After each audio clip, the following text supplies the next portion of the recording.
Bonjour et bienvenue sur ma chaîne Noirs et Purs dans ce projet de 100 jours autour du Zentangle pas à pas. Nous finissons la semaine 9 aujourd'hui avec un dernier motif de bordure. Nous avons vu Rain, Ruffs, Kalinga, Central, Circus, Kurtuba et nous avons terminé aujourd'hui cette très belle semaine. Comme je le disais hier, j'ai gardé pour le finish les deux bordures que je préfère. Je les aime toutes, hein, mais ces deux-là sont vraiment mes favorites. Alors, nous aurons besoin aujourd'hui de nos deux stylos comme d'habitude, 05, 01, de notre tortillon de papier et de notre crayon pour estomper ou de ce que tu as sous la main. Et nous allons commencer par ce moment de gratitude et d'appréciation pour la possibilité que nous avons de dessiner cette étape numéro 1 de la méthode Zentangle auquel je suis très attachée. Nous n'allons pas faire de points dans les coins, nous allons tracer une bordure au crayon sans appuyer.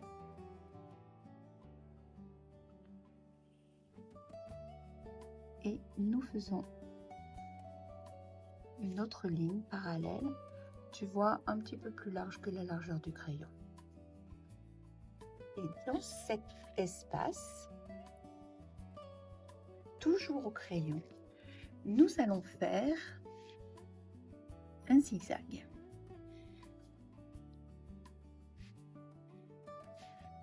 Je n'appuie pas, c'est juste pour me guider.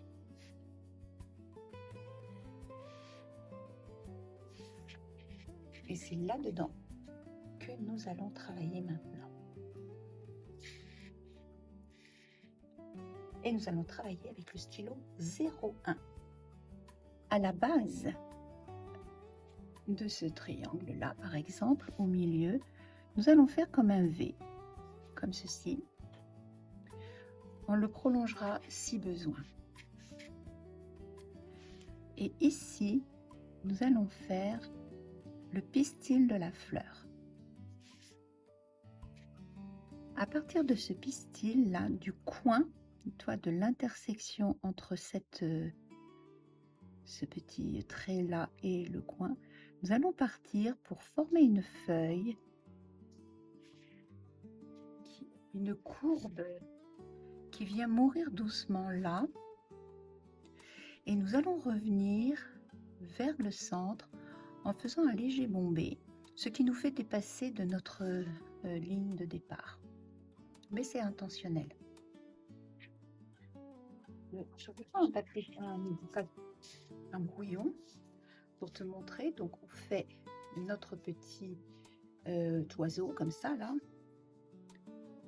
Ici nous avons notre pistil. Nous repartons de là, faisant une courbe comme ça.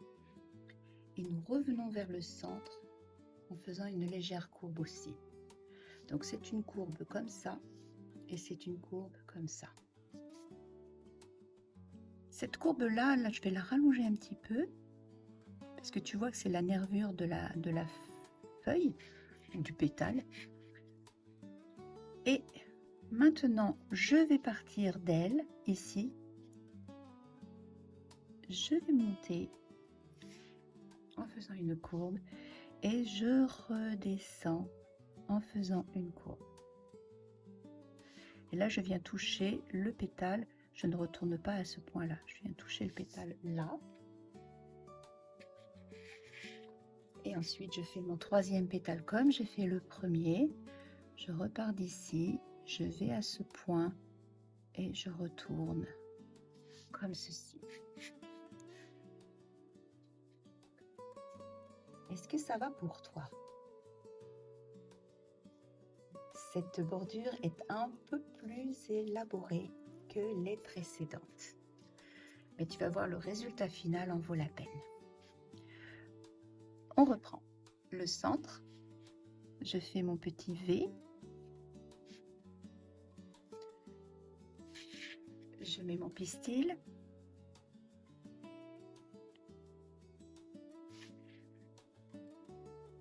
Je pars d'ici, je vais vers la pointe là. Je reviens vers le centre. Je pars d'ici, je monte, je redescends. Je pars d'ici, je vais vers la pointe et je reviens. Et je vais faire la même chose ici, sur le centre. Mon petit V, le pistil. Je pars d'ici, je reviens. Je pars d'ici et je reviens là. Je pars d'ici et je reviens là. Donc là, nous avons 3 fleurs. Nous allons tourner notre tuile et refaire la même chose de l'autre côté. Petit point au centre.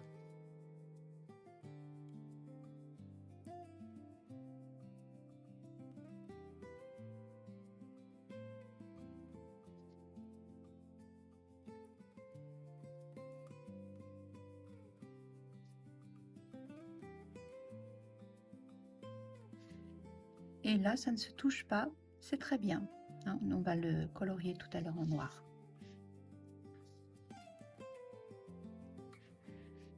Le point au centre.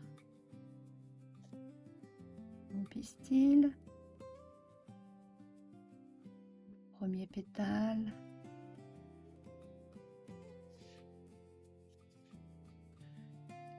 Deuxième pétale.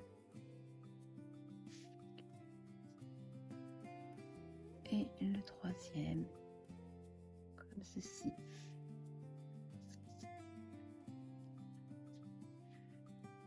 Ici, je me suis peut-être un peu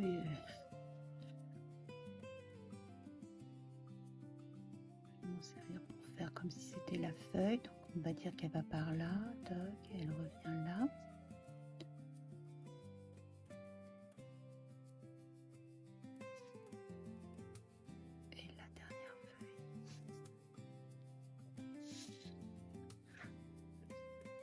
Ici, on est à la moitié.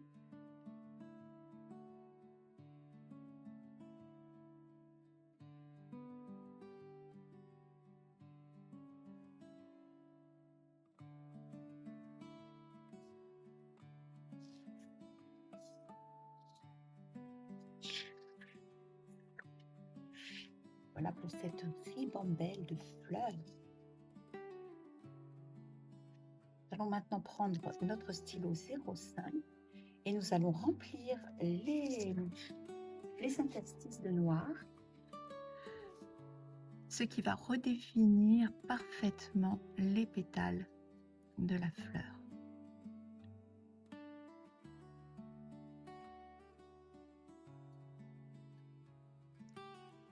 Tu n'hésites pas à redessiner du coup si tu en éprouves l'envie ou le besoin.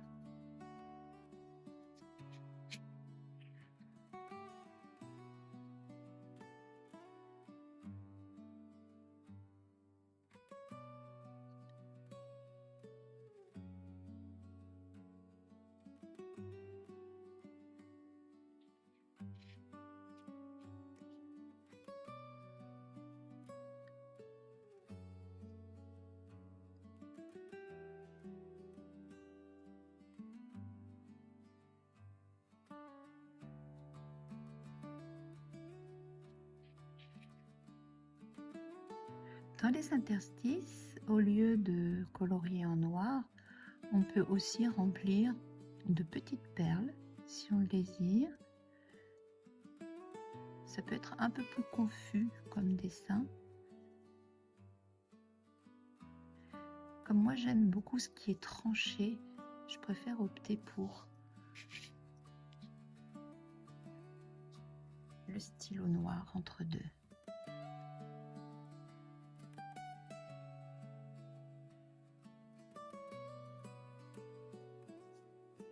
Tu respires. respires, tu prends ton temps.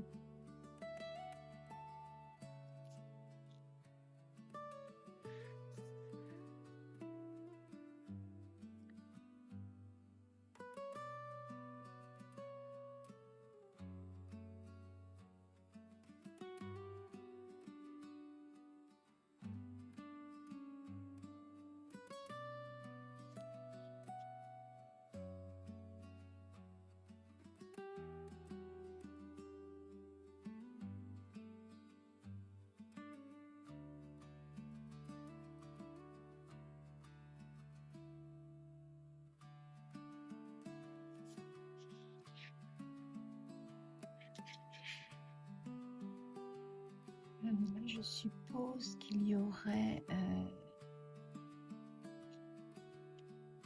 ça.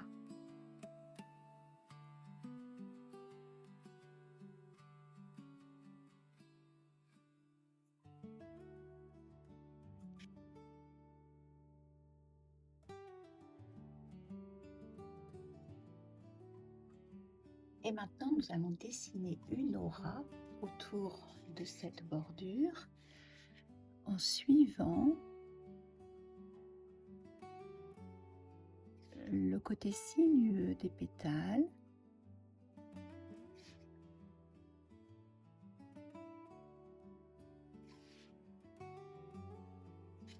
D'un côté et de l'autre.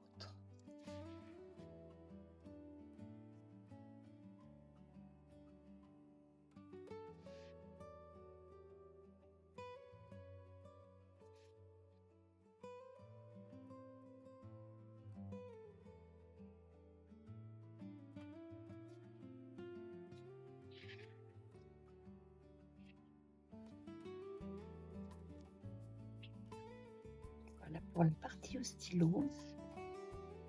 Et ce motif de bordure s'appelle August, qui a été déconstruit par Yoko Kageyama, qui est une cisetti japonaise. On reconnaît bien le style.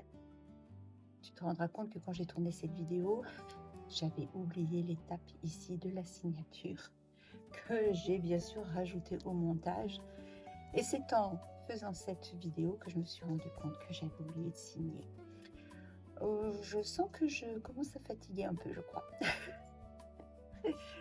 Voilà. Voilà pour notre jolie bordure du jour, Auguste, proposée par Yoko Kageyama. Et nous allons maintenant apporter de l'ombrage. Nous allons bien sûr apporter un peu d'ombrage à partir de la pointe du pétale, là, comme ceci. Avec beaucoup de discrétion, parce que c'est un motif qui est gracieux. Donc on va ombrer avec beaucoup de douceur. Faire la même chose de l'autre côté.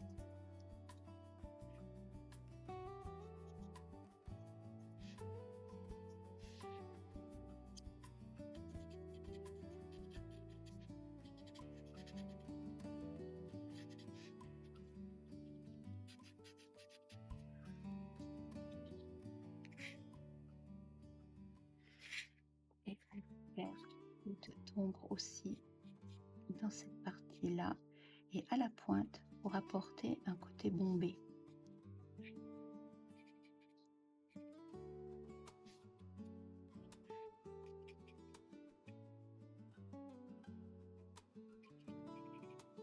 J'ai apporté de l'ombrage ici, de chaque côté du pistil, et un petit peu à la pointe, en laissant du blanc ici pour donner l'impression de bomber.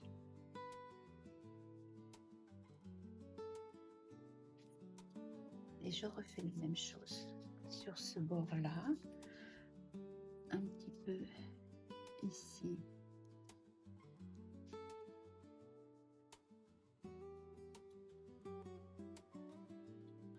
J'estompe.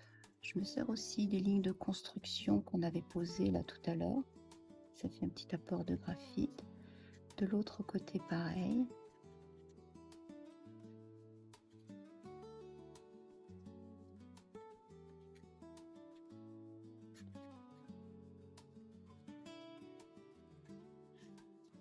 Et j'aurais bien l'impression de rester dans la caméra.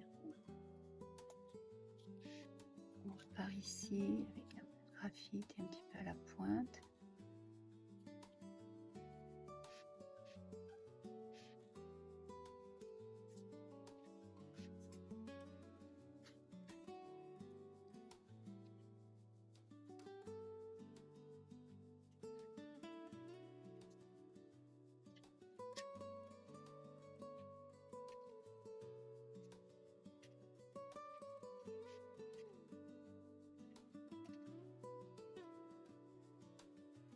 Je dois dire que je ne tourne pas toujours dans des conditions idéales. Il y a des fois les bruits des travaux chez mes voisins. Ce sont les vacances. Donc il y a les enfants qui jouent dehors. J'ai mon petit voisin qui joue au ballon, ça tape sur les murs. Quelquefois pour se concentrer, c'est pas toujours évident. Mais voilà, on y est quand même arrivé.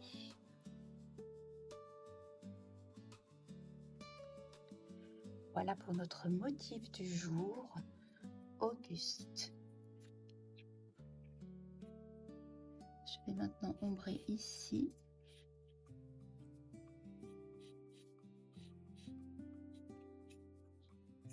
Par là.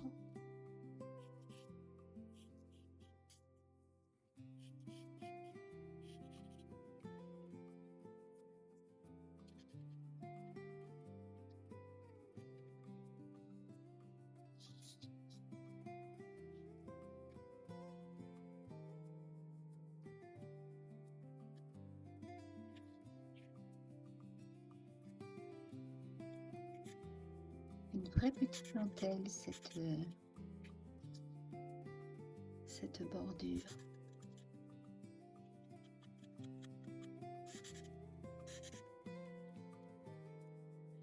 Voilà pour notre motif du jour 63. Et cette fois-ci, on n'oublie pas d'apposer notre signature fièrement après avoir dessiné ces fleurs.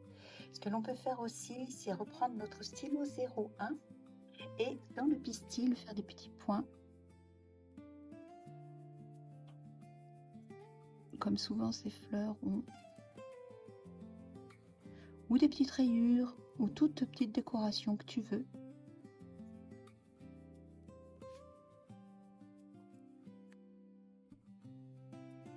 Et voilà pour notre dernière bordure, notre jour 63.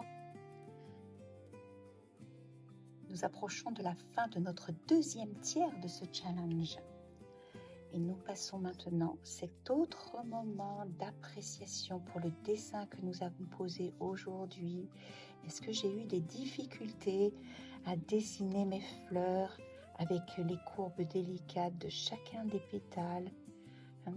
Une construction pas à pas qui normalement ne pose pas de problème, mais qui s'avère quand même un petit travail tout en délicatesse. Je vais te montrer une utilisation que j'avais faite de cette bordure. Et tu vois, comme je te l'ai dit tout à l'heure, aux interstices, tu peux aussi mettre des perles. Et là, comme les fleurs étaient plus grosses, tu vois, j'ai pu faire aussi un revers à chaque pétale qui est dressé. Comme quoi, il y a toujours des possibilités d'arranger un motif de base. Et voilà pour ce motif Auguste. C'est vraiment un de mes préférés avec Curtuba que j'utilise beaucoup dans mes présentations. Voilà mes chers amis, fin de cette semaine. Motif de bordure partie 2. J'espère que tu as bien apprécié autant que moi de te les présenter. Je suis vraiment très heureuse de voir les semaines qui passent, notre album qui se constitue de jour en jour, de semaine en semaine. Je te dis à demain pour de nouvelles aventures avec les enroulements. Alors, il ne me reste plus qu'à te souhaiter une très très bonne journée et je te dis bye bye.